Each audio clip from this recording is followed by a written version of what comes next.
네, 안녕하십니까. 김광수 소장입니다. 8월 두 번째 동영상 촬영을 시작하겠습니다.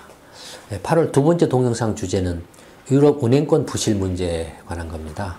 이미 이제 뉴스라든지 아니면 경제시평을 구독하신 분께서는 자세히 아실 거라고 생각을 합니다만, 영국이 이제 유럽연합에서 이제 이탈하기로 결정이 난 후에 유럽의 이제 은행권들 부실 문제가 부각이 됐었죠. 특히 이제 이탈리아를 중심으로 해서 문제가 이제 불거졌죠. 근데 이제 사실은 유럽의 은행권 부실 문제는 영국이 유럽연합을 이탈한 후에 처음으로 이렇게 거론된 게 아니고, 사실은 2008년 글로벌 금융 위기를 계기로 해서 이제 본격적으로 부각된 거죠. 본격적으로 부각이 된 건데, 그러면은 유럽의 은행들의 부실이 2008년 글로벌 금융 위기 때 이제 위기를 계기로 해서 이렇게 탁 터졌다라고 한다면, 그럼 그 부실은 언제부터 쌓였겠습니까? 2008년 글로벌 금융 위기 이전부터 쌓여온 거겠죠. 부실이 쌓여왔으니까 터진 거죠. 부실이 없었다라면 터질 이유가 없지 않습니까? 그러니까 유럽의 은행권 부실 문제는 상당히 어떻게 보면은 뿌리가 깊다라고도 할 수 있습니다. 근데 이제 예전에도 그런 걸 한번 말씀을 드렸던 것 같은데, 미국은 간접 금융보다는 직접 금융이 발달해 있죠. 간접 금융은 은행이지 않습니까? 은행을 중심으로 한 거고, 직접 금융은 뭡니까? 증권을 중심으로 한 거죠. 간접 금융이라는 것은 돈을 가지고 있는 사람이 은행 등에다가 돈을 맡겨서, 그다음에 은행이 대신 이제 투자를 해서 수익을 내 가지고 돌려주는 형태죠. 그러니까 자기가 직접 투자를 하는 게 아니고 은행을 통해서 간접적으로 하는 거죠. 그래서 간접금융이고, 그러니까 미국은 은행보다는 증권 등 직접 금융이 발달해 있고, 반면에 유럽은 이 증권, 주식이나 채권 등이 직접 금융보다는 은행이 중심으로 한 간접금융이 발달해 있습니다. 그래서 이제 그런 점이 크게 좀 이렇게 차이가 있죠. 그래서 상대적으로 이제 유럽 은행권의 부실 문제는 이렇게 상대적으로 이렇게 은행 산업이 발달해 있기 때문에 미국에 비해서는 더 문제가 있을 수가 있죠. 2008년 글로벌 금융 위기 때 미국에서 문제는 뭐였습니까? 은행의 문제였습니까? 사실 은행의 문제가 증권의 문제였죠.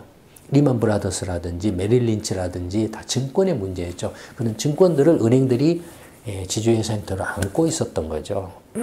그러니까 그에 비해서 이제 유럽 같은 경우는 은행의 문제죠. 증권의 문제라기보다는. 그런 이제 좀 차이를 조금 알아두시면 훨씬 더 이해하시기 편하실 겁니다.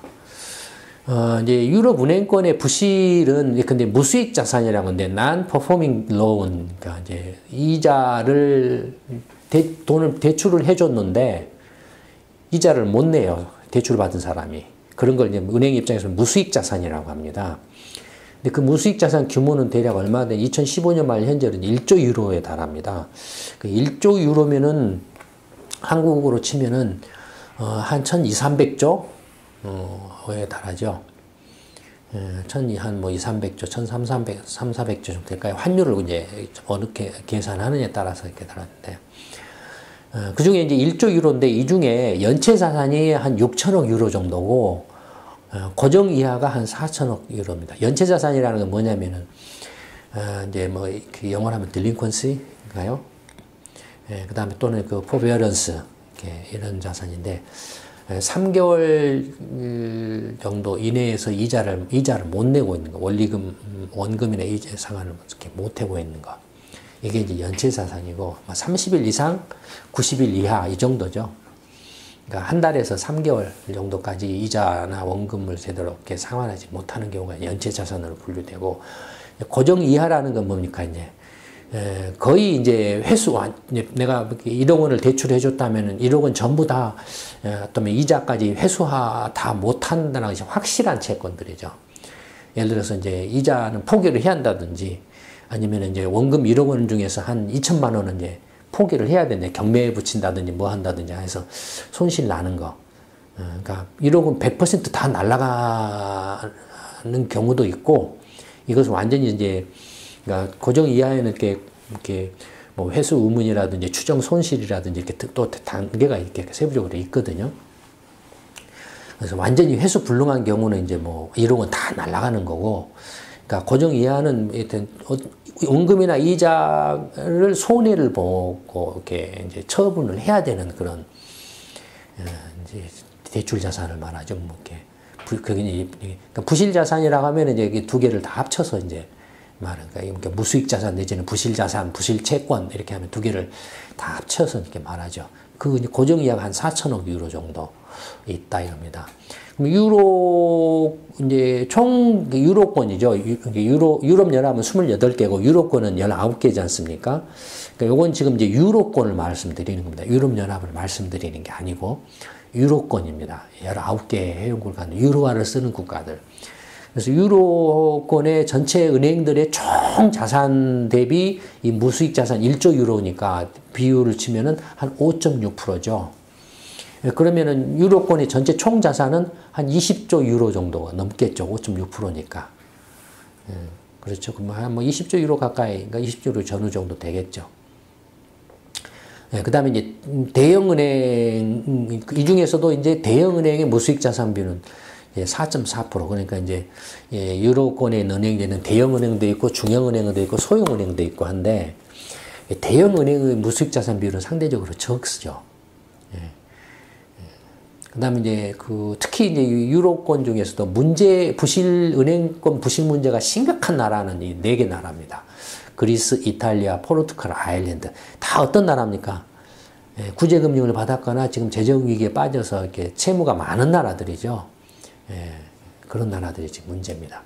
이제 유로권의 전체 은행 현황을 한번 살펴보면, 부실 현황을 한번 살펴보면, 유로권 전체 총 자산은 보시면은 23조, 4조 유로 정도? 이렇게 됩니다. 2015년에. 유로권 전체. 그러니까 총 자산이라면은 이제 뭐가 있겠습니까? 뭐 현금 자산도 있고, 기업이나 가게에 대출해준 대출 자산도 있고, 그 다음에 국채 같은 걸 사는 증권 자산도 있고, 국채나 회사채 같은 걸 산 증권 자산도 있고, 주식을 산 주식 자산도 있고, 부동산을 산 부동산 자산도 있고, 그걸 다 합친 게 총 자산이죠. 그러니까 은행이 이 총 자산이라는 것을 말하면 은행이 어떤 형태로든 간에 공급한 총 신용액을, 신용 공급액을 말합니다. 총 신용 공급, 총 신용, 총 자산 다 같은 말이에요. 같다라고 생각하시면 됩니다. 그러니까 총 자산, 총 신용 공급, 총 신용, 이제 그걸 어떤 형태로 공급하느냐는 형태가 다를 뿐이죠. 현금 형태로 공급한다든지 아니면은 뭡니까? 대출 형태로 공급한다든지 아니면은 증권 투자 형태로 공급하거나 부동산 실물 투자 형태로 공급하거나 뭐 아니면은 뭐 이렇게 뭐 기타 등 뭐 이런 외환이라든지 금이라든지 뭐 이런 형태로 이렇게 상품 투자 형태로 이렇게 투자할 수도 있죠. 그러니까 은행이 신용을 공급하는 형태는 투자 상품에 따라서 다양하죠. 그게 이제 그러니까 총 자산은 이 정도고, 근데 은행 규모별로 보면은 대형 은행이 거의 뭐 한 15조 유로를 넘으니까 한 60%? 인가요? 뭐 퍼센티지는 얼마나 되나요? 얼른 계산해 보세요. 한 60% 내지는 70% 정도, 한 3분의 2 정도를 차지하고 있죠. 대형은행이. 그러니까 대형은행이 그 비중이 절대적으로 크고, 그다음에 중형은행은 대형은행의 절반도 안 되죠. 절반도 안 되죠. 소형은 거의 미미하고, 이제 외국계가 조금 있고, 그다음에 이제 총 자산 중에서 이제 총 대출, 아까 총 자산은 현금 예금 있고, 아니 현금이나 뭐 이렇게 당좌 자산 같은 게 있고, 대출 자산이 있고, 증권 자산이 있고, 부동산이나 금 같은 게 그 부동산 자산 있고, 그다음에 상품 자산이 있고, 이렇게 다양하게 있다라고 그랬죠. 그 중에 하나인 이제 대출 자산, 대출 상품이 얼마나 되느냐라는 거예요. 유로권 전체로 하면은 15조 유로 정도 됩니다. 그러니까 총 자산이 한 24조인데 그 중에 15조 유로니까 대출 자산이 거의 60%, 3분의 2 정도를 차지하고 있죠. 은행은 대출이 주력이죠. 주력입니다. 그러니까 그 대출인데 그 대출 중에서도 대형은행의 대출이 한 9조 유로를 넘고 그 다음에 중형은행이 한 5조 유로 정도. 그러니까 거의 절반 정도죠. 대출을 보면 대형하고 중형하면 이게 대형은행이 중형은행의 배 정도를 대출을 더 많이 하고 있는 그런 상태죠. 그 다음에 이제 무수익 자산 비율을 보면 무수익 자산이라는 것은 뭐냐면은 아까 말씀드렸던 그 이제 설명한 것처럼 그런 거죠. 이렇게 30일 이상 연체한 자산 전부를 이제 연체 자산, 무수익 자산이라고 하죠. 무수익 자산이 지금 이제 2014년에는 1조 유로를 조금 넘었는데 2015년에는 이제 거의 1조 유로 정도, 1조 유로 약간 못 되는 정도, 거의 1조 유로 정도 되죠. 그 중에 이제 연체 자산, 이자나 그 만기가 된 원금 상환을 못한 연체 자산이 6천억 유로 정도 이렇게 나타나 있죠. 전체적으로 총 자산의 이제 무수익 자산을 이 총 자산으로 나눈 그걸 이제 무수익 자산 비율이라고 합니다. 근데 이제 이건 이제 총 대출 채권으로 나눴네요. 이제 총 자산이 아니고 총 대출로 나눴네요. 그러니까 15조 유로를 1조로 이렇게 나누는 비율을 나타내는 겁니다. 그래서 2010년부터 이렇게 쭉 보시면은 4% 정도 총 대출 채권 대비 4% 정도였는데 무수익 자산 비율이 2015년에는 얼마까지 올랐습니까? 6%를 넘었죠. 2014년 말 2015년에는 이렇게 6%를 넘었죠. 그러니까 이게 반기별 6개월 단위로 나오는데 2015년 말에는 그래서 다시 이게 조금 떨어져 가지고 5.5%인가 이렇게 나왔었죠. 뭐 이런 정도로 나타나고 있습니다. 이 빨간 선은 대형 은행들인데 대형 은행들을 보면은 거의 지금 수준이 그 2010년 그 재정 위기가 발생하기 전 수준까지 떨어져 있죠. 대형 은행들은. 대형 은행들은 거의 이제 그 부실 채권 문제가 그렇게 어느 정도 조금 해소된 그런 모습을 보이고 있다라고 이렇게 할 수 있죠. 그렇지만 전체를 보면은 2010년에도 무수익 자산 비율이 4%라는 것은 높습니다. 높아요. 미국 경우에는 현재 미국이나 일본의 은행들의 경우에는 무수익 자산 비율이 2%대입니다. 그러니까 거의 지금 2%대로 본다면 2배에 달하고 있죠. 2배 내지는 3배에 달하고 있죠. 유럽 은행권의 무수익 자산 비율이. 미국이나 일본의 그 은행들의 무수익 자산이 2% 정도인 전후 수준 또는 2%인 걸 감안하면 높죠. 상대적으로. 그 다음에 이제 규모별로 보면은 대형, 중형, 소형인데, 이게 이제 대형 은행의 무수익 자산은 2015년에 한 5천억 유로가 못 됩니다. 근데 중형 은행의 무수익 자산은 5천억 유로를 넘고 있습니다. 그러니까 어떻습니까? 지금 유로권에 지금 그 은행 부실하면은 어디 문제입니까? 중형은행의 문제죠. 은행 규모, 이 중형은행은 앞에서 보신 것처럼 이 자산이라든지 대출 면에 있어서는 대형은행의 절반도 안 돼요. 절반도 안 되는데 무수익 자산은 오히려 더 대형은행보다도 더 많아요. 무수익 자산은. 규모는 절반도 안 되는데 무수익 자산은 더 많다. 그러니까 문제는 지금 중형은행의 문제, 대형은행들 문제보다는. 그러니까 이제 비율로 보면은 이제 대출 채권 비율로 보면은 대형은행들은 자기들이 대출한 총 대출 자산의 4% 정도입니다. 아까 표 보셨죠? 앞에서. 근데 중형은행의 경우는 10%에 육박하고 있어요. 거의 미국이나 일본, 유럽, 미국이나 일본 등의 지금 좀 정상적인 상황에서의 무수익 자산 비율인 2%대에 비하면 한 4배에서 5배 육박하고 있죠. 중형. 그러니까 문제가 지금 중형 은행들의 지금 문제가 이게 포인트라는 거고요.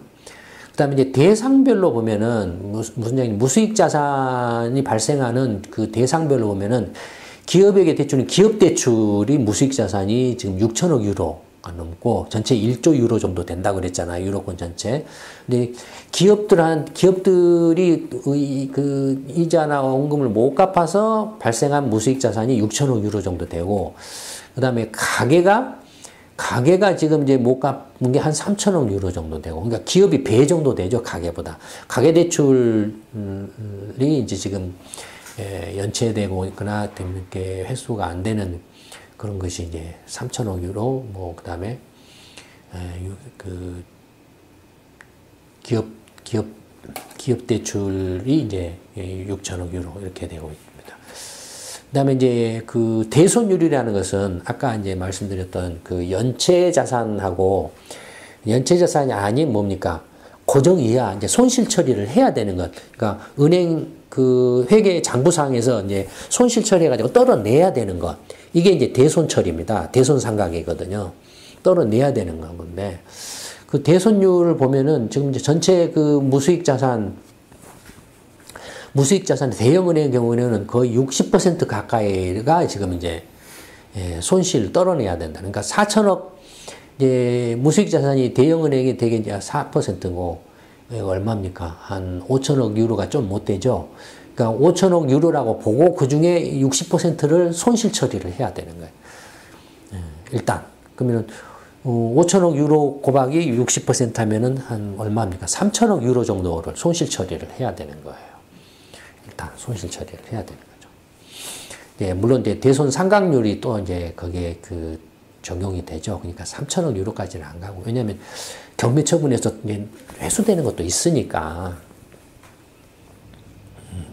그 다음에 이제 중형은행 같은 경우에는 이제 그 무수익 자산 중에 거의 한 45% 정도가 지금 이제 손실 처리를 해야 되는 그런 자산, 그런 상태라는 거죠.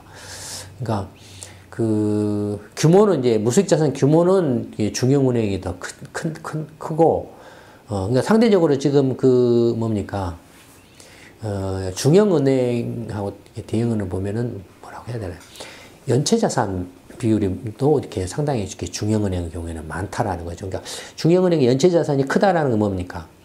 이게 이제 30일 이상 이자를 못 냈다가 이제 90일까지 이자를 못 낼 때까지는 연체로 분류했다가 90일을 넘어가면 이제 대손상각으로 넘어가. 그러니까 이제 고정 이하 손실 처리를 해야 되는 자산으로 넘어가거든요. 그러니까 그 잠재 그 고정 이하, 그러니까 손실 처리를 해야 되는 예비군이 많다라는 거예요, 지금. 예, 중형은행, 대형은행 예비군이 지금 많다라는 거죠. 손실 처리를 해야 되는. 지금 그 손실률이 55%, 45%에 달하니까. 예. 예. 이제 이런 상황입니다. 그 다음에 이제 나라별로 한번 살펴보면 총 자산, 은행, 이제 유럽연합, 유로권하고, 이게 전체 유로권이고, 그 다음에 여기가 유럽연합 두 개 나라를 이제 올려놨는데, 영국인데, 보시면은 총 은행 그 영국 은행권 전체 영국 전체 은행권의 총 자산이 2015년에 11조 유로를 넘고 있습니다. 11조 유로를 넘고 있어요. 반면에 독일은 확 줄어가지고 한 7조 유로 정도 되고, 프랑스도 한 7조 유로 정도 되죠. 그러니까 영국하고 상당한 차이가 나죠. 경제 규모는 독일이 영국보다 훨씬 더 큰데, 그 은행권의 총 자산 규모는 영국이 독일보다 훨씬 크죠. 그러니까 상대적으로 영국의 금융 은행 산업이 얼마나 더 그 발달되어 있는가를 알 수 있죠.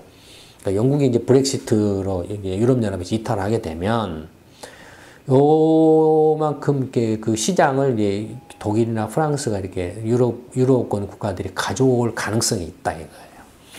이걸 뺏어올 수 있다. 독일이나, 그러니까 또 반대로 독일이나 프랑스 등 유로권 국가들은 상대적으로 금융 산업이 좀 발달이 좀 이렇게 실물 경제에 비해서는 좀 처져 있다라고 이렇게 볼 수 있죠. 그 원인은 여러 가지가 있습니다. 뭐 전통적인 것도 있고, 여러 가지 또 규제가 강한 것도 있고, 규제가 강하거든요.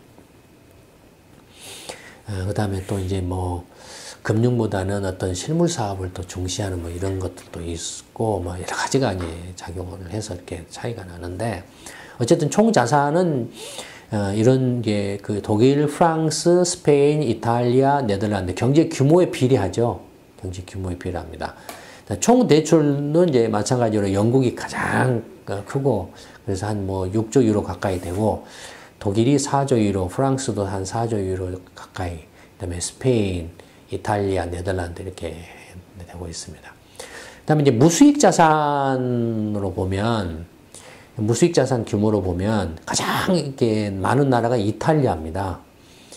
예, 이탈리아가 3,300억 유로, 2015년 말 기준으로 했을 때 이탈리아가 3,300억 유로 정도 됩니다. 그 다음에 스페인이 한 1,500억 유로 정도, 두 번째로 많고요. 프랑스도 1,500 유로, 그리스가 1,200억 유로 정도. 예, 그 다음에 독일이 한 700억, 600억 유로 정도. 아일랜드가 500억 유로, 이런 정도. 영국은 한 1,000억 유로를 약간 넘죠. 예. 그러니까 무수익 자산 규모로 보면 이탈리아가 압도적으로 많고, 그 다음에 이제 스페인, 프랑스, 그리스, 영국, 독일, 뭐 아일랜드 이런 순이죠. 근데 이제 단순히 이건 무수익 자산 규모만을 이렇게 비교해 놓은 거고, 이건 이제 단순 비교고, 무수익 자산 비율을 보는 게 더 정확하죠. 왜냐하면 경제 규모 내지는 전체 은행권의 규모 또는 대출의 규모에 대해서 상대적으로 무수익 자산이 얼마나 되느냐 하는 그 무수익 자산 비율이 더 이제 정확하니까요. 그래서 이제 그 각 나라별로 이렇게 자기는 총 대출 있지 않습니까? 이 총 대출 대비 무수익 자산의 비율, 무수익 자산을 총 대출로 나눈 무수익 자산 비율을 보면 가장 그 무수익 자산 비율이 높은 나라가 그리스입니다. 그리스는 35%, 거의 40%에 육박합니다. 그러니까 이건 뭘 말하냐면 그리스 은행권 전체로 대출을 100을 해줬다라고 하면 40 정도가 지금 무수익 자산이라는 상태예요. 이건 정상적인 상황이라고 도저히 볼 수가 없고 이미 파산 상태죠. 그리스는. 그 다음에 이제 두 번째가 이탈리아입니다. 이탈리아가 16%를 넘습니다. 그러니까 이탈리아 은행권 전체로 100을 대출해줬다라고 하면 그 중에 16%는 무수익 자산이라는 거예요. 아까 미국이나 일본의 정상적인 상태에서의 무수익 자산 비율이 대개 한 2%대라고 그랬죠. 그러니까 그거에 비하면 몇 배입니까? 16%니까 그거 7, 8배에 달하죠. 그래서 이탈리아가 위험하다라는 은행들이 너무 지금 은행 부실이 많다라는 거. 3,300억이 절대적으로도 가장 많죠. 지금 금액 면에서도 많죠. 그 다음에 이제 포르투갈입니다. 포르투갈이 한 3%, 4% 되고, 그 다음에 아일랜드가 한 12% 되고, 아일랜드는 팍 줄었죠. 상대적으로. 근데 그러니까 그리스, 이탈리아, 포르투갈, 아일랜드, 이게 다 어떤 나라입니까? 구제금융을 받았거나 재정위기를 겪고 있는 나라들이죠. 그렇죠? 그 다음에 이제 높은 게 오스트리아. 그러니까 뭐 표현으로 치자면 그리스, 이탈리아, 포르투갈, 아일랜드는 중퇴에서 중환자실에 있고, 그 다음에 이제 뭐라 할까요? 뭐 1인실이나 중환자리 1인실인가요? 뭔가요? 한 2인실 정도에 있는 오스트리아, 스페인 정도가 지금 이제 한 5%, 6% 이렇게 되고 있고, 그 다음에 이제 외래 환자 정도, 프랑스 뭐 이런 정도가 외래 환자 정도고, 뭐 이런 상태입니다. 영국이나 뭐 독일은 굉장히 낮죠. 2% 정도로 낮죠. 그러니까 지금 이제 유로권의 문제는 이제 이 나라들의 문제입니다. 특히 이 4개 나라들의 문제죠. 그리스, 이탈리아, 포르투갈, 아일랜드 이 4개 나라의 문제입니다. 은행의 문제는. 근데 이제 이 부실채권을 그러면 이제 문제가 되고 있는데 이건 어떻게 해결을 할 거냐 하는 것이 문제인데요. 이제 그 부실채권을 해결하는 방안에 이제 이게 딱 정해져 있는 건 아닙니다. 시대의 흐름에 따라서 이렇게 변해오고 있어요. 예를 들어 1930년대 대공황 때는 어떤 식으로 했냐면 이제 사전 규제를 했죠. 이렇게 모든 은행들이 아예 그냥 부실을 내지 못한 원천적으로 부실을 봉쇄하자라는 그런 입장이었죠. 그래서 모든 걸 다 세분화해가지고 그냥 규제를 다 정해놓고 그 규제를 벗어나는 것은 전부 잡아들고 두드러 패는 식으로 이렇게 했다 이거예요. 그게 이제 글래스-스티글법. 이게 이제 1930년 대공황을 겪으면서 그런 규제금융으로 이렇게 틀을 만들었죠. 그때 이제 은행법,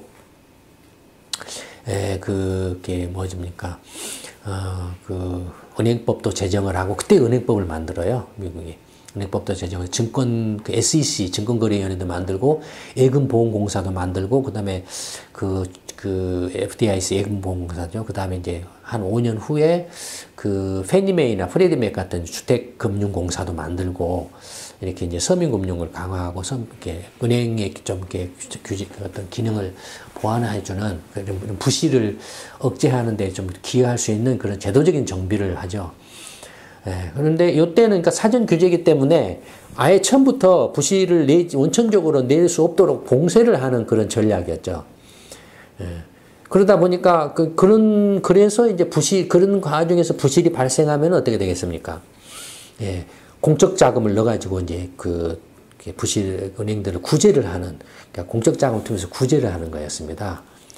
예, 그러니까 이제 그러니까 사전에 모든 것을 다 사전에 그냥 부실이 발생하지 않도록 규제하는 것에 대한 기본적인 이론적인 근거라 할까요? 어떤 사고방식, 근거는 뭐였냐면, 은행은 너무 중요하다라는 거였죠.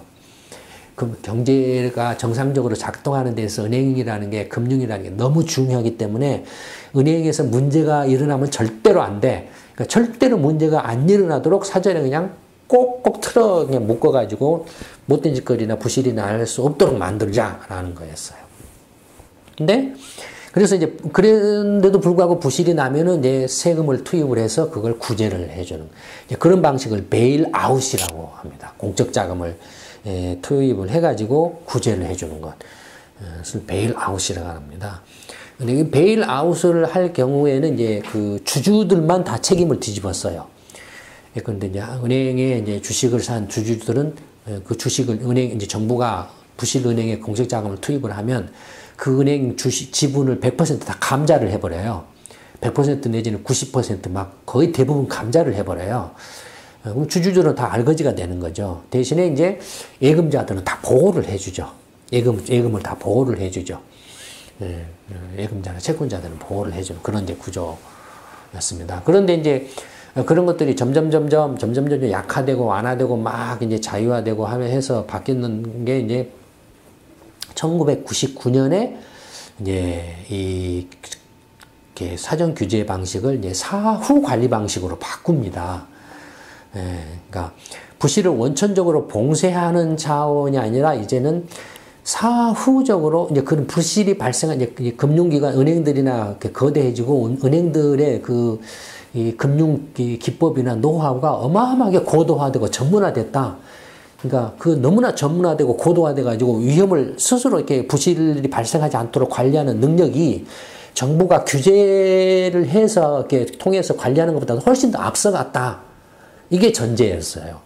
앞서갔다. 그러니까 정부가 이렇게 규제를 해봐야 이건 뒤떨어진 거다. 의미가 없다. 오히려 은행들의 그 부실을 차단하는 그 금융 기법이나 노하우가 훨씬 더 앞섰기 때문에 그래서 그냥 규제를 다 없애버리자. 이런 이제 부실을 원천적으로 봉쇄하는 규제를 다 없애버리고 은행들 스스로 알아서 이제 부실이 발생하지 않도록 하도록 강화하는 식으로 그래서 나중에 이제 문제가 생기는 은행에 대해서만 사후에 관리하거나 감독하는 식으로만 하면 된다. 이런 식으로 바뀐 거예요. 예, 이게 이제 GLB법이라는 건데 그렇게 바뀌다 보니까는 사실은 은행들이 무슨 금융기법이나 부실을 관리하거나 통제하는 노하우가 훨씬 앞선 게 아니었는데 이렇게 그 은행들 덩치가 커지고 파워가 영향력이 커져가지고 이 은행들이 입김에 밀려버린 거죠. 정부 금융당국이나 정책당국들이 밀려버린 거죠. 아니면 뒷돈을 받았든지 뭐 둘 중에 하나겠죠. 아니면 두 개 다든지 뭐 두 개 다일 거예요 아마. 근데 어쨌든 뭐 그런 식으로 바뀌어가지고 이제 2008년 글로벌 금융위기가 뻥 하고 터져버린 거죠. 모든 금융기관이 다 부실화돼버릴 정도로 뻥 하고 터져버린 거죠. 그래서 이제 그 2008년 글로벌 금융위기가 이제 계기가 돼서 다시 이제 강화를 하죠. 어떤 식으로 하냐면, 그러니까 이제 다시 이제 강화는 어떤 방식으로 하냐면은 은행들이 이제 두 가지 방식을 하네. 하나는 돈을 은행이 이제 예금 이외에 자기 명의로 돈을 빌려가지고 투기적인 거래를 하는 것은 금지를 해버렸어요. 무슨 말인지 아시겠습니까? 예금을 받는 건 정상적인 은행 업무예요. 예금을 받는 건. 근데 예금을 받는 것이, 예금을 이렇게 받아서 하는 게 아니고, 은행이 은행채를 발행한다든지, 아니면 은행이 다른 데서 돈을 빌려온다든지, 차입을 해온다든지 해가지고 그 돈 가지고 뭐 주식이나 부동산이나 뭐 막 그 원유라든지 투기적인 거래를 막 해버려서 이제 2008년 글로벌 금융위기가 뻥하고 터져서 다 뒤로 넘어진 거거든요. 그걸 금지를 했어요. 자기 돈으로, 그러니까 그 자기 매매 거래, 이게 굉장히 그 매매, 그 레버리지가 그러니까 빚을 내 가지고 자기 명의로 빚을 내 가지고 투기적인 거래를 하는 것은 원천적으로 금지한다. 또 하나는 뭐냐면 이제 은행이 부실이 발생해서 파산하게 되면은 이제 공적 자금 투입을 안 한다. 대신에 은행 네가 스스로 최악의 경우를 상정해서, 그러니까 시나리오를 딱 정해요. 최악의 경우를 상정해서 부실이 최악의 경우에 근데 대출을 100을 했는데 최악의 경우에 부실이 30이 발생한다 라는 결과가 나오면, 시나리오 분석을 해서 결과가 나오면 네가 그 30이라는 부실을 감당할 수 있을 정도로 네 돈을 넣어라 이거예요. 그게 자기 자본 강화입니다. 네 돈을 넣어라 이거예요. 주주들 네 돈을 넣어라. 그래서 자본을 적어도 30 이상으로 늘려라 이거예요. 그러면은 은행들이 어떻게 최악의 시나리오에서 얼마만큼 손실이 날 것인가를 어떻게 판단하느냐 이거예요. 그걸 판단하는 게 그게 스트레스 테스트입니다. FRB라든지 유럽중앙은행이라든지 뭐 일본은행이라든지 이런 중앙은행들이, 금융감독당국들이 각 은행들에 대해서 경제가 최악의 상황에 빠졌을 때 은행들이 은행에서 발생할 수 있는 최대 부실 규모를 산정해 가지고 그걸 기준으로 해서 자기 자본을 보강하도록 그러니까 하는 거예요. 그러니까 은행 주주가 그 부실을 전부 감당할 수 있을 정도로 하도록. 그러면 예를 들어서 은행의 주주 입장에서는 자기 돈을 100을 넣어가지고 1000만큼 이게 예금 받아가지고 했으면은 레버리지가 뭡니까? 10배가 되죠. 자기 돈 100을 투자해가지고 예금 등을 이렇게 받아서 이렇게 1000만큼의 자산 규모를 키우면 레버리지가 1000이 되죠. 근데 이제는 그 100만 넣는 게 아니라 네가 300을 넣어라 이거예요. 그럼 300을 넣어가지고 예금 받아서 이렇게 한 자산 규모는 1000이에요. 그러면 레버리지는 3.3, 한 3배 정도밖에 안 되죠. 그러면 투자 수익률이 떨어지겠죠. 주식 투자 수익률이 떨어지겠죠. 그렇죠. 자기 자본 투입이 이렇게 강화되니까. 그러니까 그 은행 주주들이 투자를 안 하려고 그래요. 투자를 안 하려고 해요. 자기 투자 수익률이 낮기 때문에. 대신에 어떻게 하냐면은, 그러면 내가 100만 넣어놓고 그 예금 처음 받았던 걸 줄여버려요. 500으로 줄여버린다. 아니면 300으로 줄여버려요. 그러니까 은행 규모를 축소를 해버리는 거죠. 금융 중개 기능을 축소를 해버려요. 그러니까 이게 바로 2008년 글로벌 금융 이후에 유럽 중앙은행이나 일본 은행이나 뭐 미국 FRB가 돈을 막 풀어서 이렇게 은행들한테 돈을 좀 이렇게 공급을 확대해라라고 하는데도 공급 확대가 안 일어나는 원인이에요, 이게. 이해되십니까? 그러니까 이제 그 다음에 또 그러니까 이게 자기 자본으로 이렇게 증강을 시켜서 네가 손실이 최대 손실이 나는 걸 상정해서 네 돈으로 그걸 커버할 수 있도록 해라. 이게 자기 자본 보강인데 이게 뭐냐면 베일인 방식이에요. 베일 방식이에요. 근데 이제 실제로 이렇게 부실이 발생해서 자기 자본으로 감당을 못할 정도로 부실이 크게 났을 경우도 있을 수 있잖아요. 그렇죠? 그러면 주주 지분은 100% 감자를 해요. 그 다음 단계는 어떻게 하냐, 공적 자금을 넣는 게 아니라 그 다음에는 누구한테 책임을 지라고 하냐면 채권자한테 책임을 지라고 그래. 그 은행에 돈을 빌려줬거나 그 은행채를 산 사람, 그 은행의 CD 같은 걸 가지고 있는 사람, 이런 사람들을 전부 이제 털어버려요. 당신 원금 돌려받지 못해. 당신이 그 이익을 벌려고 은행 채권이나 이런 걸 샀기 때문에 당신이 손실 책임을 져라는 거예요. 그걸로도 다 부실을 떨지 못하면 그 다음에는 뭘로 하죠? 예금자 예금을 깎아버려요. 원금을. 그러니까 예금 보호를 안 해주는 거예요. 100%. 예금자는 어디까지만 해주죠? 예, 약속한 것 분만까지만 해줘요. 예금자 보호법에 의해서 약속해준 것까지만 보호를 해주고 나머지 추가분에 대해서는 만약에 부실이 발생했을 경우에 주주하고 채권자들로도 감당을 못했을 경우에는 예금자까지도 이제 그 손실을 지도록 예금을 깎아버려요. 이게 베일인 방식이죠. 예. 그러니까 예전에 이제 베일아웃 공적 자금을 투입한 한국은 그 외환위기 때 어떻게 했습니까? 공적 자금 베일아웃 방식을 했었죠. 이제는 이제 그렇게 안 한다 이거예요. 첫째는 최대 부실이 발생할 것을 상정해가지고 자기 자본을 확 늘리는 방식으로. 그 다음에 그 투자한 사람이 은행에 돈을 맡겼거나 그 은행에 투자를 한 사람이 책임을 지도록 하는 식으로 바꿔놨어요. 그래서 문제가 된 게 뭐냐면은 이탈리아 같은 경우는 이제 공적자금 3,300원이니까 어마어마해요, 부실 규모가. 근데 이제 그걸 구제를 하게 하는데 은행 스스로 구제하기가 힘들어요, 지금. 왜냐면 이제 그 채권자 책임, 지금 유럽연합은 이탈리아 정부에게 요구를 하고 있죠, 압박을 하고. 이렇게 유럽연합은 그렇게 정해놨어요. 베일인 방식으로 이제 한다라고 정해놨어요, 2008년 이후에. 근데 그렇게 하면은 먼저 이제 이탈리아 은행 주주들 지분 다 감자하고, 그 다음에 채권자들 이렇게 채권 다 떨어내고, 그것도 안 되면 이제 예금자들 예금까지도 떨어내야 돼요. 만약에 예금자들 예금 떨어내면 어떻게 되겠습니까? 은행으로 가서 다 달려가서 줄 서겠죠. 난리 나겠죠. 안 그래도 지금 이탈리아 경제 엉망인데 그러면 이탈리아 경제 완전히 꼬꾸라지죠. 그러면 이제 어떻게 하냐 이거. 만약에 베일인 채권자 책임으로 해결할 수 없으면 어떻게 하냐 이거. 공적 자금을 넣어야 돼요. 근데 공적 자금을 넣으려고 하다 보니까 이게 빚이 너무 많아요. 정부들이. 이미 빚이 너무 많아요. 이탈리아 정부 채무 비율을 보면 이탈리아 정부 채무율이 벌써 132%예요. 만약에 3,300억 유로를 이렇게 이탈리아 정부가 공적 자금을 투입을 해서 그 중에 절반이나 한 1,500억 유로만 투입을 한다고 그래도 이탈리아 정부의 정부 채무비는 150%까지 가버려요. 아일랜드도 현재 지금 정부 채무 비율이 110%예요. 아일랜드는 은행들이 지금 전부 국유화된 상태거든요.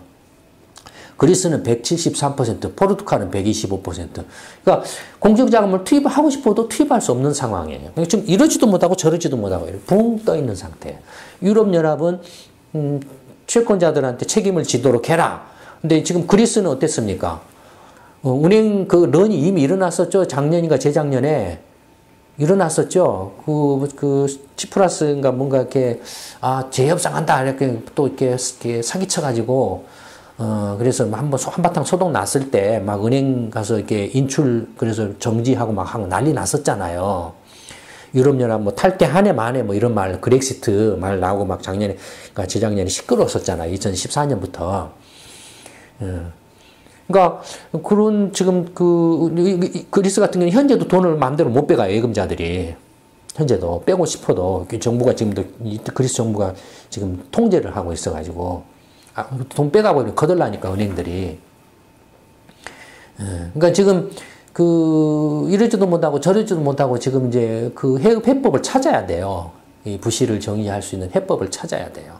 이게 지금 이제 유럽의 그 은행권 부실의 문제 지금 이제 심각한 그 문제입니다. 이게 좀 문제 해결이 쉽지가 않아요. 8월 이제 두 번째 동영상 촬영 유럽 그 은행권 부실 문제는 이걸로 마치도록 하겠습니다. 감사합니다.